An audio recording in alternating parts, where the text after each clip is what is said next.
Hello and welcome to this week's review on Dragon Ball Daima. This week I'm reviewing the episode titled Legend, and we kick off this review as we always do with these reviews by talking about the headline positives. And the headline positives for this particular episode is that I like the unfolding mystery. I think the action that we have here is fun and dynamic, and I like the little bit of a relationship we got building between Majin Duu and Majin Duu. This episode is titled Legend, reminding one of the sadly overlooked classic fantasy movie in the 1980s, which I highly recommend, and that Tom Hardy movie from a few years back where he just mumbles, which I grant you doesn't exactly narrow things down with his movies and his performances, but hey ho, we move on and we'll talk about this week's episode. And in a change of pace, I'm going to be talking about the mystery first and the action second. Ooh, we're shaking up the format ahead of Christmas. It's a Christmas miracle. Now, we pick off almost immediately after previous episode ended, just as the group is about to go off to wallop another Tanigami.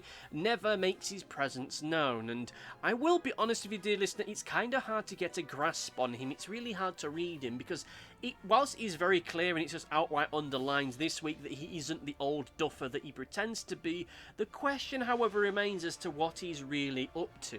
Now, you can call it paranoia if you really want, you can call it cynicism, but there's a part of me that doesn't feel like this whole kindly old hermit persona that he's giving off is that genuine, that he may have some kind of dark ulterior motives here.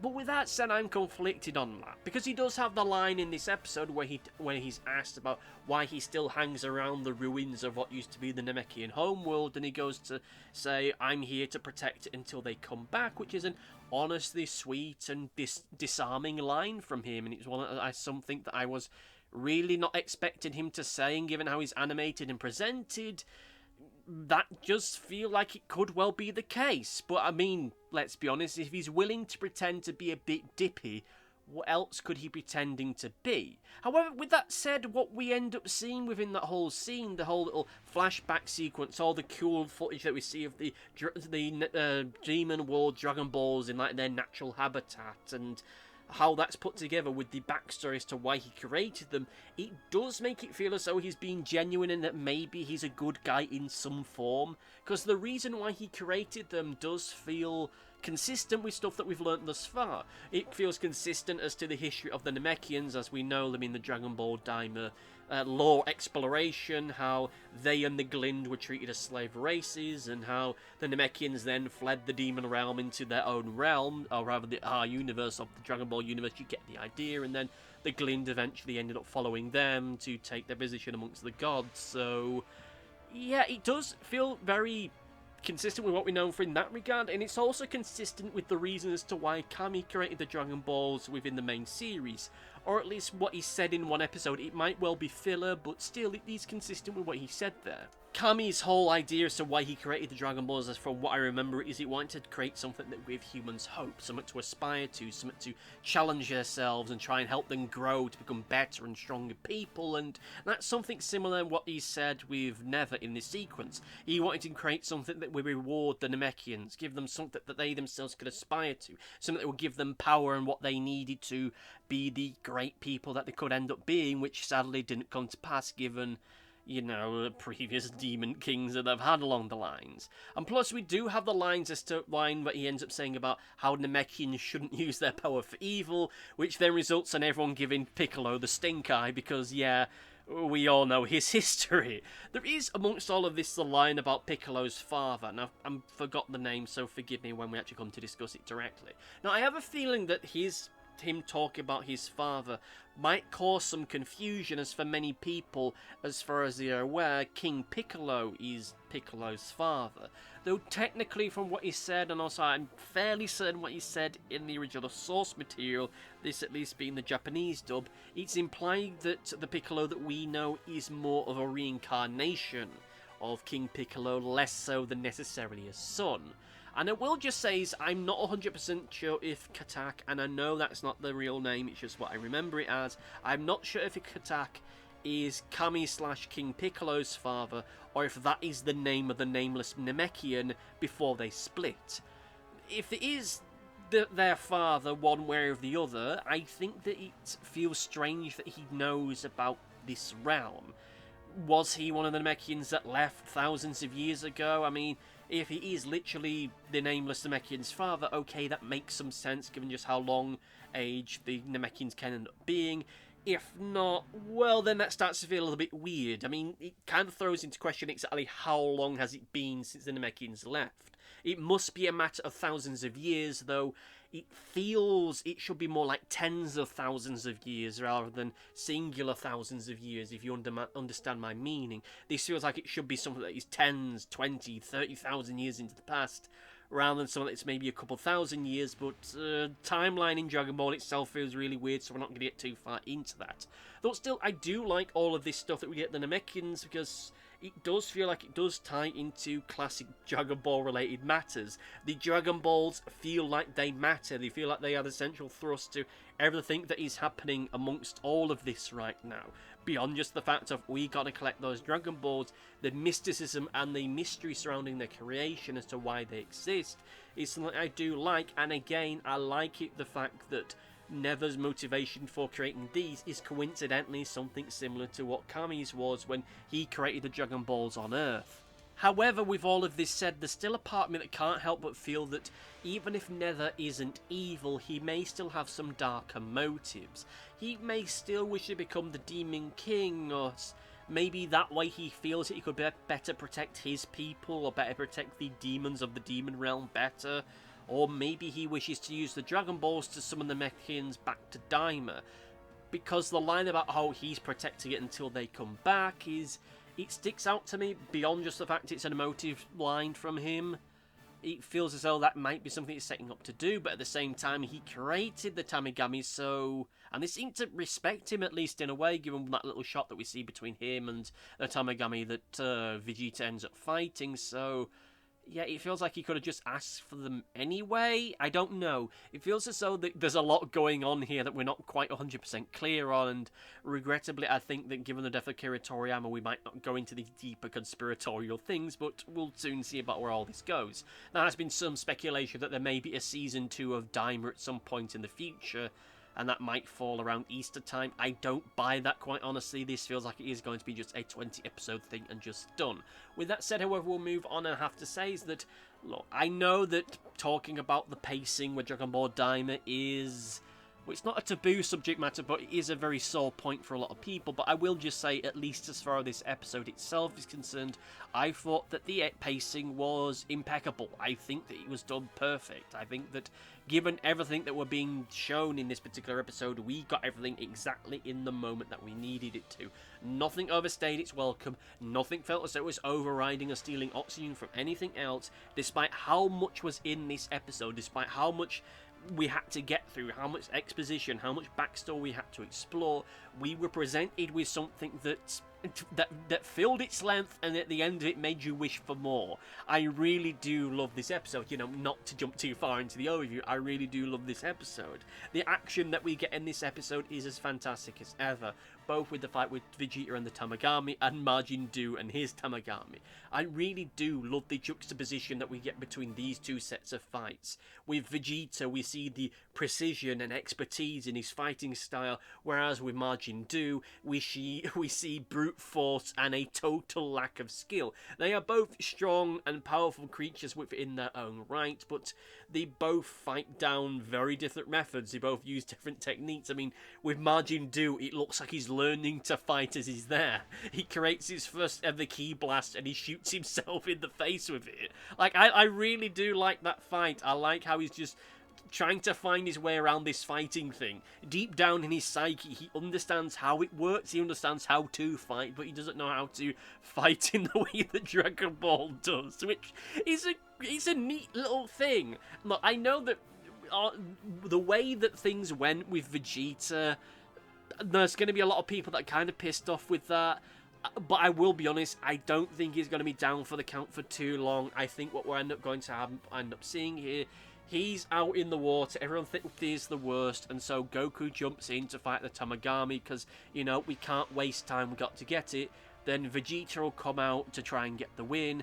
There'll be a little bit of an argument in saying, oh no, only one fighter can fight him, which will either mean that Vegeta takes over, or they'll fuse. But I don't think they'd fuse this early into proceedings, but we'll soon see.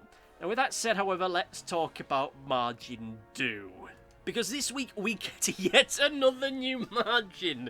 Yeah, Majin are like buses who go thousands of years, millions of years without one being created, and all of a sudden two show up at once. Right, now, much like the thing with Vegeta, I'm not 100% sure as to how certain audiences are going to react to all of this. Because I get the sincere feeling that a lot of people are expecting that what we're getting this week was going to be an upgrade, a power boost to Majin Buu in some regard, or with him being recycled into what the new Majin was going to end up being, and that's not what we ended up getting, so... Yeah, that's an interesting take on things, yeah, especially interesting bearing in mind all the fake spoilers that have been floating about recently, but still, you know, I do like Majin Duu. Yes, his design, it does feel a little bit too close to Majin Buu, but you can excuse that because they're using more Majin Buu goop, and they're using a more powerful version of him, given that they bury him down into the little broth thing that creates the margin even further this time, and I have to say that I like the way that all of this transpires. At first, it makes you think that he's just going to be Majin Buu Mark II, but he isn't quite. Whilst he still has the brattier side that Majin Buu has, at the same time he isn't. He seems a little bit more of just a bit more of a grumpy, just a little bit more bratty, rather than the kind of overgrown toddler that Majin Buu is presented as being, and I do like that. One of the things I really do like, however, about it is just how he and Ku play off each other, or at least how Ku plays off him. I was really interested going to this week's episode as to what exactly they would end up doing with Ku, bearing in mind it was clear that this week that Arinsu was going to do something to get a more powerful Majin, either be that by upgrading Ku or by creating a new one in some form or another. And I like the fact that Ku is just still knocking about and he's still trying to do his best. And we do get to see him prove that, yeah, he's really fast and he can go and get the shopping super quickly, which he then uses to go and buy a couple of chocolate bars, one for him and Majin Duu, and then Majin Buu nicks his half of the chocolate anyway, but whatever. Like, I do like the way the two of them play off one another. I'd be interested to see exactly where they end up going with that and what else can be done to develop the character of Majin Duu, such as it is. I'm interested to see where it ends up going, because the creator of the Majin did say to Arinsu, oh, we need to be careful because it might go berserk and lose control, and we'll see where that goes. Like, the way that they presented Majin Duu, it doesn't feel like he's necessarily going to be the big bad villain of it all. I know that, you know, they've drawn him with the evil red eyes, and it makes him look a little bit more like an actual threat, unlike Ku, who just kind of just looks like a bit of a dweeb, but I'm interested to see where all this goes. We've only got maybe another 9 or so episodes, 8 or 9 episodes after this to see exactly who will be the next big bad with all of this, or who will be the big bad in the end of all of this, but I'm interested to see where they go with it, because again, I like the dynamic that we have between Ku and Arinsu and Duu. Like, even though apparently Arinsu's supposed to have this supreme level of control over Majin Duu, there's still this sense of them just being so awestruck by him that when he puts his hands up and goes, yeah, they put their hands up and go, yeah, like they're doing some kind of salute to him. Even though I still get this feeling that Arinsu's still gonna bollock him like a disappointed mother if Majin Duu does something stupid, but we'll see about that. I do like this weird dynamic, and it does play into this Akira Toriyama-like subversion, because on the one hand, you expect, oh, Majin Ku's going to get the upgrade in some regards. He isn't. So then we're going to create a new Majin. Oh, it kind of looks like Majin Buu. Oh, and he's kind of acting like him, but he isn't. He's starting to feel like his own entity. Again, I'm curious as to see exactly how certain audiences will play with all of this. I'm not sure exactly how well or not it's going to be received because of the fact he feels so much like Majin Buu, but we will see where all that is concerned. With that said, however, let us pivot into negatives, and I don't have many negatives. There was another weird fade to black moment at some point in the episode. I don't remember exactly where, but it just felt odd and out of place. Especially bear in mind, it was the kind of thing that it wasn't too far away from where the ad break, I think, was. So putting it in there just feels weird. It genuinely, honestly feels like the only reason why these bits are in there is because the episode itself overruns like by a couple of seconds. And we can't have that, because that means we'd have to run an advert that's a couple of seconds shorter when they replay this on TV. or something along those lines. Yeah, I can't wait for the director's cut where they get the whole of 1 minute added back into the entire runtime of the series. But still, aside from that, there isn't much. If I am to nitpick the design of Majin Duu, again, much like Majin Q, it doesn't really do much. It feels far too much like Majin Buu. I get that's the idea, and it feels like they are playing to some kind of subversion here, but at the same time, we'll soon see with all of that. I get the feeling that this guy, despite his more comical appearance and the fact he does feel like a Majin Buu Mark II, he isn't going to quite be that, but we'll soon see where all that's concerned. He does feel as though there's still a lot of possibilities up in the air, so where all this may end up going, and the potential future fates of certain characters. How exactly all that will wash out, I'm not entirely sure. With that said, let's get into the overview, and like I said earlier on in the episode, or rather earlier on in this review, I did really enjoy this episode. I did love it quite a lot, and I don't know if this is going to be the last Dragon Ball Daima episode of this year, but if it is, then we definitely are going out on a high, and I do like the fact it ends on quite a neat cliffhanger. I will say, though, I'm interested to see exactly how all this narrows up. We've only got another 8 or so episodes left of this series, and yet it still feels as though there's still some stuff that needs to be doing. You got to bear in mind that at least half the final episode is going to be dedicated to some form of epilogue, and in some way setting up for the connection to Dragon Ball Super. So functionally, it's like 7.5 episodes. When we exclude episodes that are going to be pure action, maybe 6, maybe 5 episodes of actual material. I'm not entirely sure. Again, I'm not one of these people that believes that there is going to be a season 2 of Dragon Ball Daima, and if there is, it wouldn't be.